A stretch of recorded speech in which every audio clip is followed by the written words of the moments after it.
How you guys doing? I'm going to put on a better microphone here real quick, so bear with me. Make sure everything's still working. Here we go.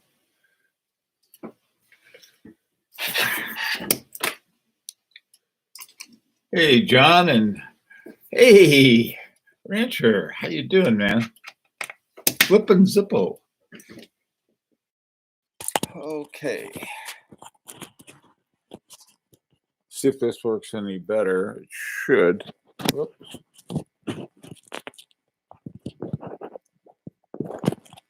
There. Okay. Hey, Bruce. How you doing? And that's something. Hi. Is the sound okay? First of all, I just had to sort of last minute did a switch. I think you set the announcement for 7 p.m. instead of 7 a.m. Hope not. Hi, Indrajit. How you doing? How are things going there over in India? I know they're sort of rough right now. Hope you guys are doing okay. Oh, good. Thanks on the sound. Hi, Tony. Okay. What I want to talk about. Hi, Andy Candy. What I wanted to talk about today is really something based on a watch video that a guy had a few years ago, and it was he announced that, well, you could tell if a person was this, they'd have this watch, and if a person was this, they'd have another type of watch, and he went on and on and on and on, and none of it was. I didn't think it was accurate. It was certainly based on nothing other than certain stereotypes this character had. And so, what I was thinking about it is that I think at some level, I believe that nobody cares about the watch they wear as much as we do. So it's like, well, all right. Even though it's important to us, I wonder how important it is to other people. And if it's not important to them consciously, do they go after a certain kind of watch based on who they are? Now, I wanted to, one thing that would be easy to deal with would be, well, if a person's rich and they have this watch because they can afford it. If they're not so rich, they'll have something else. But that aside, I was sort of wondering, what would be attractive to certain kind of people. Now, you have, let's say there's a sort of a fandom among Apple computers, and they're going to get Apple watches, and there's probably a similar fandom among other kinds of technology. But when we come to pure mechanical watches, it's sort of like, what are some of the ones to get? Now, let's say that you work at a construction site, and somebody shows up and they have a G-Shock, and they're telling everybody about their G-Shock. Say, this is a great thing to wear to work because you can bang it around and it doesn't cost that much and it keeps good time, something like that. And so, sort of like a pod of G-Shock wearers. Or in other places that somebody goes into some kind of business. Let's say they go into a real estate office and they start working real estate, and the other people in the real estate office all have Rolexes. And I said, well, I want to be one of the gang, so I'll get a Rolex. And I suppose that happens. But I don't know whether that, is there any kind of profession. I I was going in for, I'll call it a procedure, and this anesthesiologist comes up and he's wearing a Rolex Yacht Master 2, and it happens to be a Rolex I like, and I started talking to the guy about it.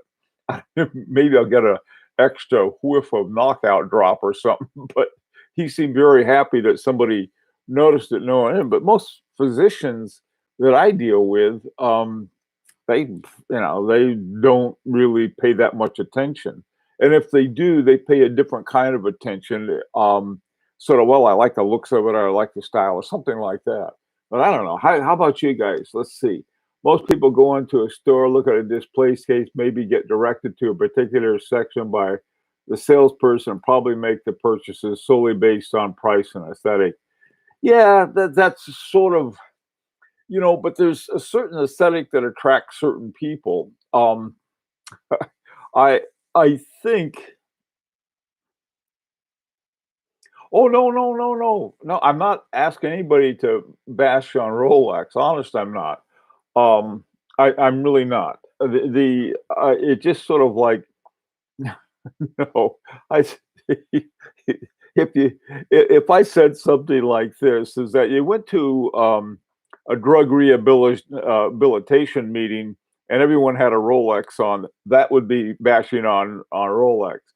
Uh, Really what I'm trying to look at is something more like, well, if is there a certain kind of job? If you go to Wall Street, because I've seen some stuff, I've seen some articles. Oh, if you're to go to Wall Street, this is what you want, and sometimes they had like a Richard Mille, and I thought, my God, is that what they want? Because it's not something I particularly care for, and the price is crazy for that. But anyway, oh, let's see. Hey, Neferon, how you doing?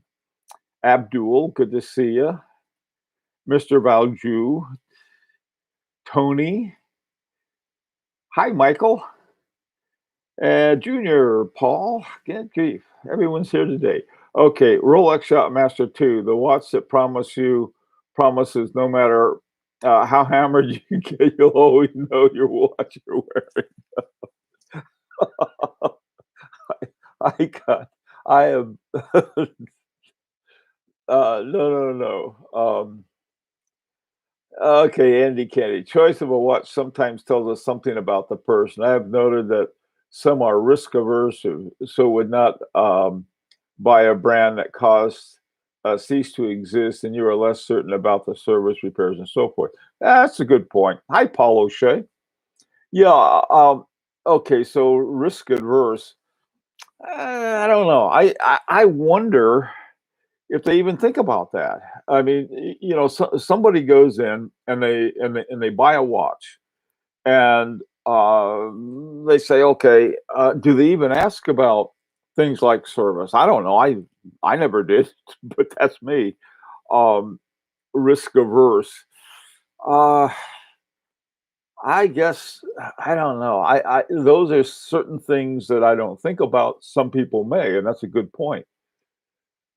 Uh, I think it differs from culture to culture. Here in Germany, people rarely give any attention to your watch.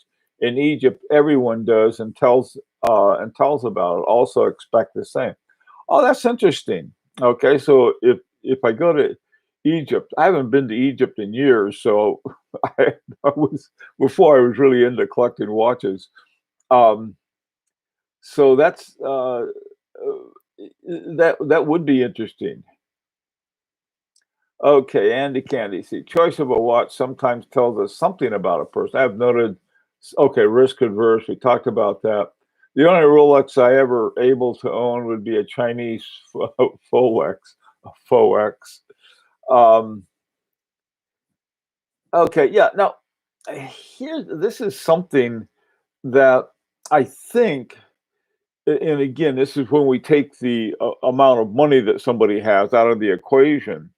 And I think it's an important part for all of us, like, and to some extent, is that getting an appreciation of high horology, are not. And when I say high horology, I'm not using the Richemont definition of it or anything like that. What I'm talking about is, something, a really good watch that you can afford. And so that, rather than going down and buying a Timex and not thinking twice about it, because that's what I used to do years ago before the quartz crisis. Used to go buy a Timex until it broke, and then go buy another one.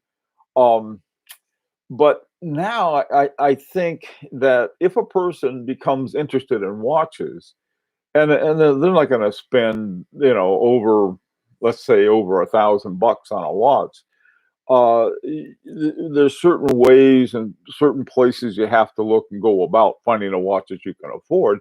But the fact that you're doing it is something different than somebody who just, going, oh, I should have a watch, and they go down and they buy one. Now, one of the funny things, I forgot what they are now, but there was the new iPhones. People were, when they went up to $1,000, I think earlier on it had been a lot less, but then they went up to 1,000. People just thought that's the most expensive iPhone ever. And I don't know what Apple watches cost, but somewhere in a neighborhood, you can't even get a watch that a lot of people consider to be any good for $1,000. So that's sort of another kind of thing that is when we work that in, and so you start. I don't want to call it dumpster diving, but you have to learn a lot more about watches than with what you can afford to wear. Some years ago, there was a kid who had just graduated from high school, and this was on the Vacheron Constantin page. This kid knew more about watches than any of us. He loved watches all of his life, and he was very well informed. He informed himself and did a good job of it. And he was off to go to watchmaking school or something like that. But he's just a high school kid, but really knew a lot. And he had some watches that were really excellent watches. I don't know how he got them because he didn't have any money, or had very little. And so that's sort of another funny kind of thing that we work into it. Most non-watch enthusiasts care little about the risks, though. Most people will not even know that there is a market for used watches. I think you're right. I think you're absolutely right about that. I never thought of it. When I got my first, well, wasn't my first, but one of my early automatics was a Raymond Weil, and I got it. I forgot what it was. It was about $300 or something like that, and I thought I got a great deal. And it was a great watch, and it ended up having an ETA, I don't know, something or other in it. But I wanted an automatic for some reason. I guess I was thinking. I think I started worrying about the batteries and the quartz watches. And so I thought, well, I'm gonna be more ecologically responsible and get a watch with, that you wind up. Hi, Alex. How you doing? Um, does brigade mean old money? I don't know. You'd have to ask Swatch about that. How old is Swatch's money? Uh, Hey, Watch Habit. Let's see what's going on. Nouveau riche is a strange expression since it applies to the great majority of people who have a lot of money. Actually, I don't think that's right in as something. And when we're talking about a lot of money, the if you look at the richest people in the world, the great majority of them came from money. All right, so I don't even know a lot of people have huge amounts of money, just crazy amounts, like Bill Gates, and he's got like a Citizen watch or something like that that he likes. And that's a great example of someone who's really not interested in the whole thing. I don't know whether he'd deign to buy an Apple Watch or not. That's another thing. What does a watch really say? Everyone has their safe zone, adventure zone, and danger zone. A watch can reflect a different watch voyeur beware. Yeah, I guess that's right. That's a good point. When I go on a trip or something, my wife and I, before the pandemic, we'd go on a cruise about every year, different places, and I always take a travel watch with me. I don't know why. I didn't care what people at home I sort of had something if I had to contact them or something, but for the most part, it was always very comforting. If I wanted to get a hold of one of the kids or something like that, I could check and make sure it wasn't 3 in the morning when I contacted them. And so, in traveling, I always take a travel watch.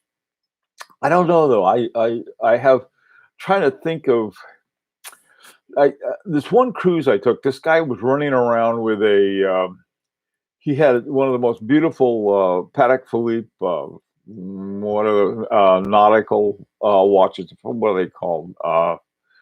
Not the Aquanaut, but the other one, the Nautilus. That's it. He had a Nautilus on. Gorgeous, beautiful, just incredible watch. And the entire trip, he was looking at his phone. I mean, in the food line, everywhere else, I was watching his watch, and everybody else was watching a chow, and this guy was watching his phone. I don't know. Maybe he was in, stockbroker or something like that, and but I thought, wow, there would be someone I really like to talk to about watches, but I don't know whether he was really interested or not. And someone said, "Hey, look, you just made $1 million on a selling short or something like that." And so, go out and celebrate and show everybody that you're hot stuff with, I don't know. Hey, Andres FG, you cannot tell anything. Judging someone by a watch is a mistake. Somebody can wear a Seiko 5 one day or a Casio and the next an FP Journe. I would rather talk to, hey, Andres, you talking about me? Put on my Seiko 5 and off to do yard work? I don't know. Bill Gates wears a Casio Duro driver. Yeah, for $50. A lot of these guys who are really rich don't care, or they'd wear watches that. Oh, who is that? I think Jeff Bezos, the guy that owns Amazon, doesn't he have a Ulysse Nardine? He likes his Ulysse Nardine. Don't forget that we will be reviewing Super Collection Rick Remaker on Watch Talk with the Punters tomorrow, Sunday at 2 p.m. EST and 7 p.m. GMT. Okay. Yeah, that is something, Bruce. I wanted to remind everybody. I don't know if you guys know Rick or not. He's got a great collection. He's a great guy. He was one of the guys that when we passed around the Rolf Lang watch, he was one of the guys that wore it too. But he's got a heck of a good collection. Hey, Blake, how you doing? Yeah, you caught us live. Okay, I think a lot of people connect watch brands to the character of the person. I would definitely want to be friends with the person who's wearing a Breguet or a Blancpain Independence. Breguet or Blancpain Independence, they're both part of Swatch. I thought. Breguet buyers love unique watches. Okay, hi, Kevin. How about brands that you connect with the philosophy, for example, like Oris and its commitment to conservation? Yeah, that's that's a good point. There are some watches that have a big drive along that. So does Ulysse Nardine, I think, was some kind of water conservation or something like that. So yeah, you see that, and then that could be a thing too, is that they're sort of advertising, that they're ecologically responsible. These watches are works of art, so I would expect people to project, much like we do when viewing a fine painting. Yeah, there's something else too. When you look at what people wear, don't look at me. I'm a bad example because I'm sort of wearing my pandemic comfortable and have been for the last year or so. But a lot of times, you look at someone what they wear. People are going to look at them, everything from the top of their head to their shoes, and that is important. You go into a place, I did find that out, especially if you're out with for a watch. You go into, down Madison Avenue or Fifth Avenue where they lock the door until they take a look at you. Certain watches you're wearing, they unlock the door. Others, maybe not so much. Look at my G-Shock. Let's see, would you wear a quartz watch shaped like a computer made by your favorite, if it was a rare promotional item or just course, probably not, Thomas. I don't know why would do that. Um, I don't know. NBA players wear Patek Philippe. Some of them do. Yeah, I think they NBA players and a lot of professional sports guys, they make a lot of money. In England, the guys who play English football, they make a fortune. Same in Germany and a lot of other places, South America, and that would be sort of an interesting thing. Now they've got also too movie celebrities and so forth. Some of their taste I have questions about, but that's me. So people like different things. I don't like on a man's watch anyway a lot of bling or any bling, but some people like it. If you have a formed eye, example, your work is related to contact with people, you can say the guy who wears a watch. You can see something. Okay, superficial guys wearing Rolexes at gym or hardware stores. I don't know. I wear whatever comes up on rotation and off I go. And so, as far as that's concerned, maybe watch collectors, maybe once we get into watch collection, we're a little harder to see because if I've got some rough work to do, I'll put on my Seiko 5 and out the door I'll go. Um,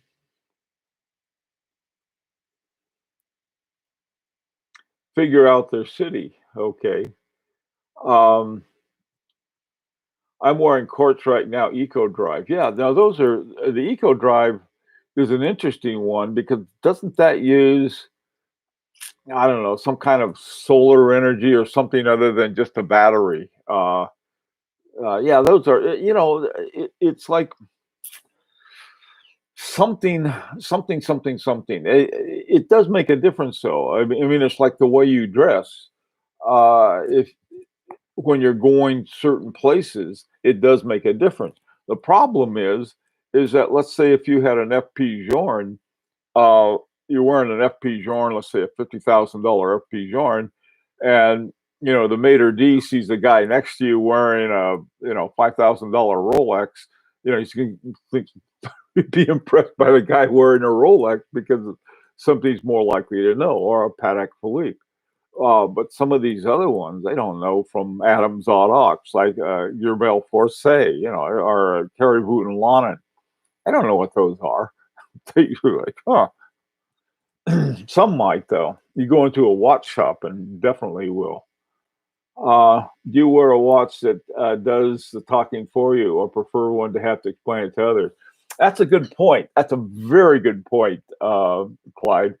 Yeah, well, sometimes there was a very cruel thing that they had at the Hour Lounge at when Vacheron and Constantin used to have this great Hour Lounge. They still have it, but it's not what it used to be. But one of the things that the one of the guys running it said, he said, if they know, they know. And the reason that's a very cruel thing because it judges the person doing the looking. That was the example that I had of, the maitre d, sees a Rolex and is impressed and sees um, Laurent Ferrier and, doesn't know what that is. Let's see. Hi, Chin Wan Kim. If someone wears an El Primero or a Lang Datograph, I can tell that person is a watch geek. Yes. Yeah. I think if anyone wears a chronograph, they're they're a, they're a watch geek. I don't know what it is about chronographs. I'm not a chronograph fan at all, but they're probably one of the most popular complications especially among watch collectors. But I mean, somebody shows up with a yeah, you can say, well, it looks like you've got like a sort of a lot of stuff going on there, and it's very hard to read the dial. I love my Daniel Roth chronograph, and it's got an El Primero movement in it, but it doesn't look like most chronographs. and it's hard to read because of all of, it's got the subdials and all of this other stuff going on. That's how come I'm not crazy about them, and I never use it. I mean, it's like, what am I going to use a chronograph for? Now, some people have a daily use for it. They say, I got to time this, I got to time that. Yeah, I can see it. My monoratra palm, where two that keeps track of two starts. Hi, Velvia man, how you doing? English Premiership, Hublot. Hey, Daniel. Uh, hey, Truman. Jacques Droz is again part of the Swatch group, but the enameled dials and the crazy animated watches are fantastic. Okay. Um, Cartier just launched the solar tank. Really interesting piece. It doesn't look solar at all. It looks like a tank. Alex, FP Journe owners are lucky with money and unlucky in love. Because when they spend all the money on their FP Journe, their wives leave them. Maybe that's what it is. I stopped wearing my Rolex watch. I stopped wearing it because the attention was too much. Really, that's interesting. Um, well, if I got a Rolex, but the most likely one I'd be most likely to get would be an Air King. And even Rolex owners sort of stick their nose up at Air Kings, and I think it's a big mistake. I think it's a cool watch. Um,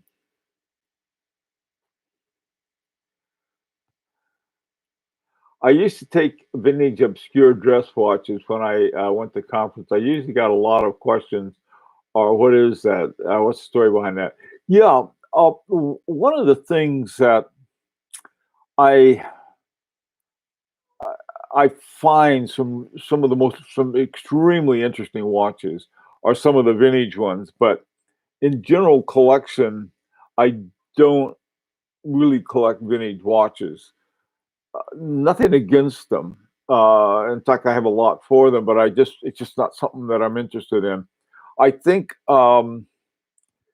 in fact, I think sort of vintage at where we are now, anything before 21st century is sort of getting vintage-ish.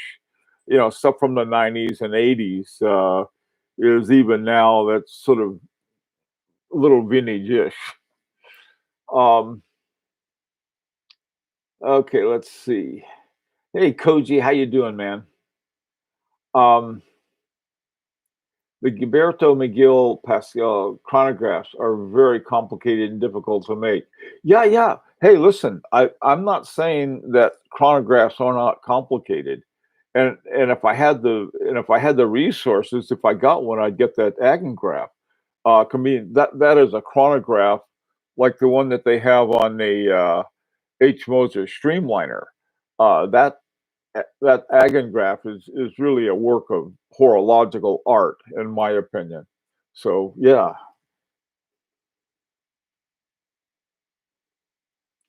if you get a lot of attention from your Rolex, you're hanging out with the wrong people. I don't know. Um,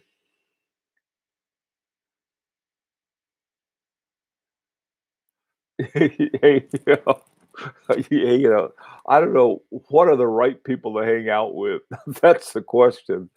Um, uh, yeah, if you hang out with the wrong people, sometimes the wrong people can be more fun. Oh, okay. But I must say they need a lot of attention. They can be very fragile. Alex, that's sort of my thing with them too. I agree. I like them. I mean, there are a lot of really interesting ones. God, I tell you, I was just talking to a guy yesterday who bought a one of the original Abraham Louis Breguet subscription watches. That just blew my mind. I'd love to have something like that. And it had a single hand, a sort of, but it was, it was a true one. Really amazing. It's frying pan time. Yikes. Okay, time. I gotta go, guys. Listen. Um, anyway, it just sort of was something to think about. And later this afternoon, if you're going to be around or wherever you are, it'll either be early morning or late at night, uh, be 4 o'clock New York time. So if you're still around, Like to see you then. Everybody stay safe, and especially you guys in India, take care. And the rest of you stay safe too. We'll see you later.